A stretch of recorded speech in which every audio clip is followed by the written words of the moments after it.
Douleur et tristesse se lisent sur les visages. La famille Somme est en deuil. Elle a perdu 2 enfants, un autre dans un état critique. Tous sont victimes de l'épidémie de méningite qui sévit depuis plus d'1 mois dans le village de Youndouo, à 110 km de Bouna. J'ai l'impression de rêver. J'ai perdu 2 enfants en 3 jours.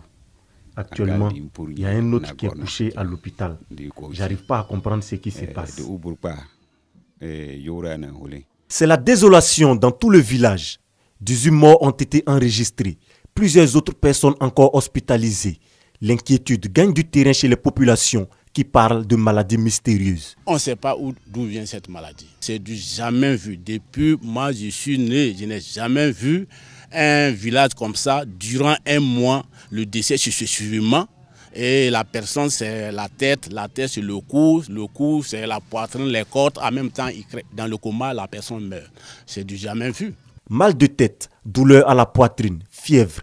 Les victimes présentent les mêmes symptômes. Selon les autorités sanitaires, il s'agit bel et bien de la méningite, mais d'un autre type. C'est la méningite, mais à pneumo. La méningite qui est provoquée par le pneumocoque, qui est un gène contre lequel nous n'avons pas encore de vaccin. Mais il y a des médicaments efficaces. Quand le malade est pris très tôt, quand on le met sous traitement, au bout d'une semaine, ça commence à aller. Le mal désormais identifié, les malades sont donc pris en charge. Cette jeune fille s'est remise de la maladie après avoir reçu des soins. J'avais mal à la tête, au cou, à la poitrine. Arrivé au dispensaire, on m'a mis un sérum et on m'a donné des comprimés. Aujourd'hui, ça va un peu. Au jour d'aujourd'hui, la situation, je peux dire, est sous contrôle. Mais aujourd'hui, ce qu'on doit faire, c'est surveiller. Continuer de surveiller. Chaque fois qu'il y a un cas suspect, il faut l'envoyer à l'hôpital. Donc c'est l'appel que je peux lancer à la population.